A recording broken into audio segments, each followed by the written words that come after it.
स्वागत है आपका। यूपी मांगे उत्तर देख रहे हैं आप। आज हम चर्चा कर रहे हैं जो गठबंधन बना था उसकी बात हम कर रहे हैं और अब बयानबाजी शुरू हो गई है और जितनी तल्खियां देखी जा रही है बयानबाजी में उसको लेकर कई सवाल उठ रहे हैं। एक तरफ अखिलेश यादव चिरकुट शब्द का इस्तेमाल करते हैं, मध्य प्रदेश में कमलनाथ अखिलेश वखिलेश बोल देते हैं। प्रमोद कृष्णम कह रहे हैं कि अखिलेश यादव को अपनी भाषा की मर्यादा रखनी चाहिए। इन्होंने हमारे शीर्ष नेतृत्व पर जो है सवाल खड़े किए हैं और यहाँ पर अब सोचने की जरूरत है, ना जाने कितने दिन ये गठबंधन चलेगा। इन तमाम बातों के बीच में अब चर्चाएं शुरू हो गई है। खास पैनल हमारे साथ बना हुआ है। आनंद दुबे जी हमारे साथ है, फराज किदवई साहब हमारे साथ हैं, हिलाल नकवी जी हमारे साथ हैं, बाकी मेहमान हमारे साथ हैं। नकवी साहब आप ब्रेक पर जाने से पहले अपनी बात रखना चाह रहे थे, लेकिन देखिए आनंद दुबे जी ने, मैंने जिस बात का जिक्र किया था कि मौका मिल गया है अब यहां पर उंगली उठाने का भारतीय जनता पार्टी को, और उन्होंने डिबेट की शुरुआत में ही बोल दिया कि हम तो पहले ही कह रहे थे साहब ये ऐसा कुछ होने वाला नहीं है। अच्छा हुआ बहुत जल्दी सब कुछ पता चल गया, जनता के सामने आ गया। अनुज जी बोले तो बोले, सूप बोले, चलनी क्या बोले, जिसमें बात कर छे। एनडीए की क्या पोजीशन है आज की तारीख में? 9 साल में कोई मीटिंग नहीं हुई। आखिर में जब उनको लगने लग गया कि आज की तारीख में वो हार रहे हैं, उनके नीचे से सियासी जमीन खिसक रही है, तो उन्होंने फिर से उसको बुलाया। एनडीए 9 साल से है, उसका एक भी कन्वीनर आज तक ही नहीं हो पाया। कोई भी उसकी मीटिंग नहीं हुई और जितने भी इनके साथी हुआ करते थे, चाहे वो शिवसेना रही हो, चाहे वो जेडीयू रही हो, और आज की तारीख में जेडीएस जो है वो भी पता नहीं कितने दिन तक रहेगी। श्रोमणी अकाली दल के साथ भी यही है कि वो आए। और तो और इन्होंने इसी तरह का एक गठबंधन तो जम्मू कश्मीर में भी किया था, पीडीपी पार्टी के साथ किया था, जिसको कि पूरी तरह से ही कहा करते थे कि ये पार्टी जो है वो राष्ट्र विरोधी है और उसके खिलाफ है देश के। उसके साथ भी आपने जो है गठबंधन किया था। आज की तारीख में जो सापा के प्रवक्ता बैठे हुए आज हमको बहुत सारा ज्ञान दे रहे हैं, वो भी तो सोचते हैं कि उन्होंने योगी जी के बारे में पर्सनल अटैक किया था और किन शब्दों का इस्तेमाल किया था, एक मतलब उसके बारे में भी सोचना चाहिए। और उसके बाद भी आज की तारीख में अगर वो भारतीय जनता पार्टी के साथ जुड़ गए हैं तो निश्चित रूप से वो अपने आप में बताता है कि भारतीय जनता पार्टी के खेमे के अंदर कुछ भी सही नहीं चल रहा है। राजस्थान की बात कर लीजिए, मध्य प्रदेश की बात कर लीजिए, जो सिर्फ फुटबॉल चल रहा है वो हम सब लोग देख रहे हैं। हाँ। अब आ जाते हैं हम इंडिया गठबंधन के ऊपर, जो आपने कही। हाँ। देखिए इंडिया गठबंधन के अंदर निश्चित रूप से हम लोग बैठ करके उसको सुलझा लेंगे। यहाँ के ऊपर तानाशाही नहीं है, यहाँ के ऊपर डेमोक्रेसी है, प्रजातंत्र है, जनतंत्र है, और यहाँ जो है लोगों को पास बोलने की स्वतंत्रता है। समाजवादी पार्टी का कांग्रेस में विलय नहीं हुआ है, कांग्रेस का विलय समाजवादी पार्टी में नहीं हुआ है। इनके सब हम सबके अपने अपने राजनीतिक महत्वाकांक्षाएं हैं, हम सब लोगों की अपनी अपनी राजनीतिक विचारधारा है, और हम सबकी विचारधारा निश्चित रूप से एक है इस वक्त कि किस तरह से हम भारत को, भारत के संविधान को, विचारधारा एक है, ठीक है, कहने से नहीं होगा ना। नकवी साहब दिख नहीं रहा ना, वो आप उनके ऊपर हमले कर रहे हैं, वो आपके ऊपर हमले कर रहे हैं। आप कह रहे विचारधारा एक है, हम अभी भी सुलझा लेंगे चीजों को। अरे चिरकुट शब्द का इस्तेमाल कर दिया आपके नेता के लिए। कमलनाथ कह रहे हैं अखिलेश वखिलेश छोड़ो, मध्य प्रदेश में कांग्रेस बन रही है। प्रमोद कृष्णम ट्वीट कर रहे हैं, और उसके बावजूद आप कह रहे हैं नकवी साहब कि भाई सब कुछ ठीक है, विचारधारा ठीक है, हम बैठ के बात कर लेंगे। आनंद दुबे जी अपनी बात रखिए।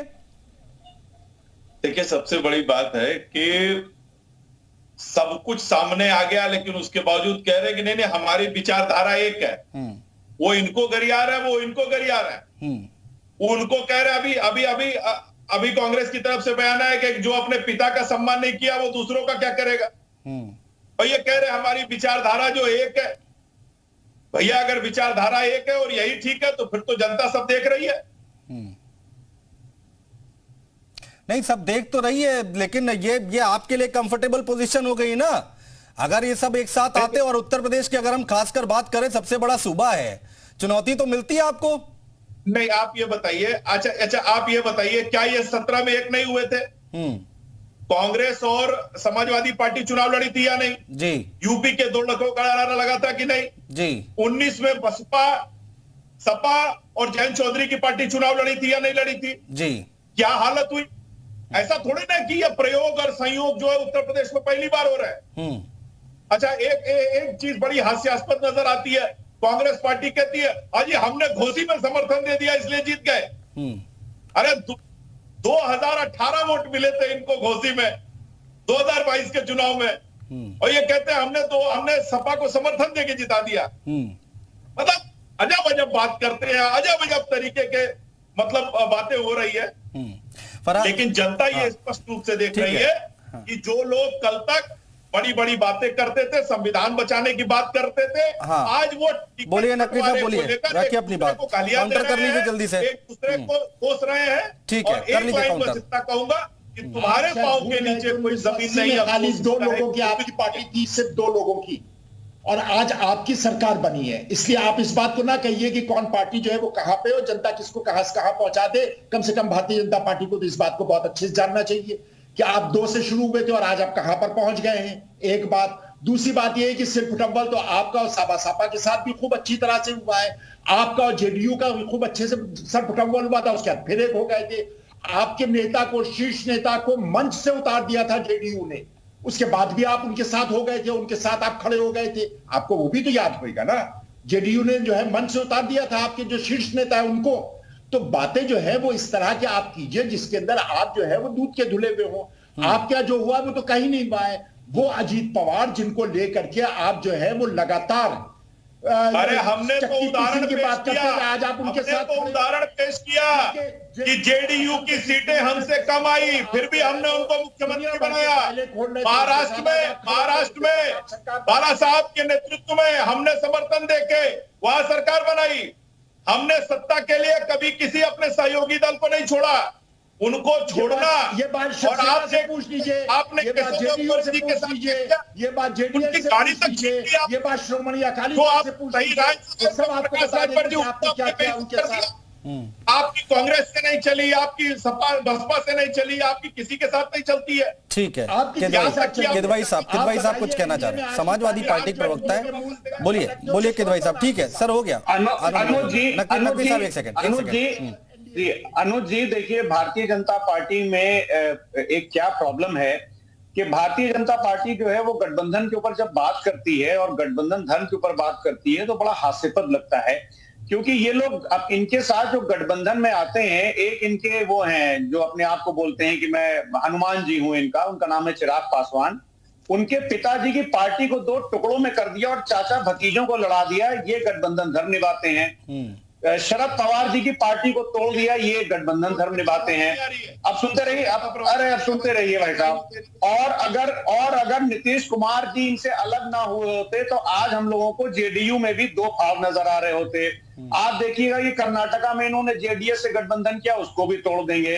तो भारतीय जनता पार्टी की आपकी बात का जवाब ले लूंगा, ये तो खाली ये, लेकिन आप अपना घर भी तो देखिए। नहीं पार्टियों को, अरे भाई दूसरे को देखने से, हाँ मैं ये कह रहा हूं आप अपना घर भी तो देखिए, अपना घर भी तो संभालिए। चाचा शिवपाल ने तो अलग पार्टी बना ली थी, वो कैसे अलग हो गए? अनुज जी शिवपाल जी का पूरा आशीर्वाद हमारी पार्टी को भी है और हमारे राष्ट्रीय अध्यक्ष जी को भी है। हाँ। शिवपाल जी का पूरा आशीर्वाद हम लोगों को मिला हुआ है, ये आप भी देख रहे हैं, पूरी दुनिया भी देख रही है। नहीं ठीक है, वो तो अब मिला हुआ है, वो तो हमने देखा, लेकिन उससे पहले क्या हुआ? हम ये कह रहे हैं हर पार्टी में ऐसा होता है, देखने को मिला है। अरे अनुज जी पार्टियों में होता है, लेकिन ये तो गठबंधन में जो पार्टियां आती हैं उसको तोड़ के खत्म कर देते हैं। आनंद दुबे जी काउंटर कर लीजिए जल्दी जी। सुभाष जी आ रहा हूँ, राजीव जी आ रहा हूँ इसके बाद।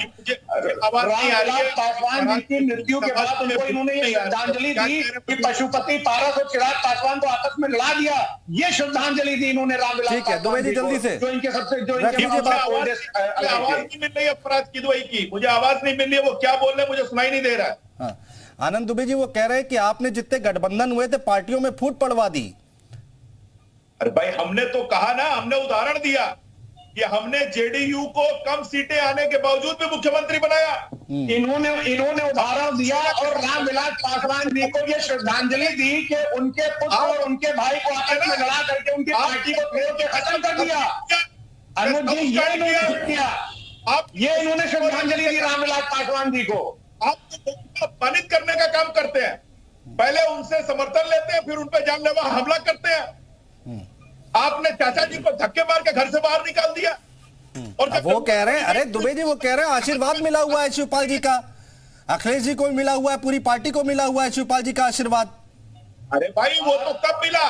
मैनपुरी में अखिलेश जी को उनकी जरूरत पड़ गई, अब हाथ पैर छोड़ के उन्होंने अपने स्वार्थ में उनको अपने पास मार्गदर्शन मंडल में डालने के लिए समय क्योंकि पूरी ठीक है। पार्टी जो है वो सिर्फ अपने परिवार तक सीमित है। सुभाष यादव जी, सुभाष यादव वहाँ की जो लोकल लीडरशिप है उसको इन्होंने खत्म कर दिया है। हाँ। आज मोदी जी के खाली पोस्टर दिख रहे हैं वहाँ पे, ना ही तो वसुंधरा कांग्रेस राजे और का समाजवादी दिख रहा है। पार्टी की जो यूपी में रहते हैं ना, मध्य यूपी प्रदेश में रहते हैं कि भाई साहब यूपी में मध्य रहते हैं, प्रदेश से यूपी में चलिए यार, यूपी के अंदर यूपी में रहते हैं, यूपी में रहते हैं, राजस्थान मध्य प्रदेश तो ठीक है। और होम मिनिस्टर साहब के अलावा इनके यहाँ तो कोई नेता ही नहीं है, कोई लीडरशिप ही नहीं है, कोई लोकतंत्र ही नहीं है इनके यहाँ। लोकतंत्र इन्होंने देश में भी खत्म किया और अपनी पार्टी में भी खत्म किया है। अनुज जी, हाँ ठीक है। अरे भाई अखिलेश यादव जी ने अपने पिताजी का भी सम्मान नहीं किया, चाचा जी का भी सम्मान नहीं किया। इनके परिवार की एक बहू हमारी पार्टी में चली आई, आशीर्वाद मिला हुआ है, सबका आशीर्वाद मिला हुआ है। आप फिर भी रामविलास पासवान जी को राज्य के सबसे पुराने आई थे,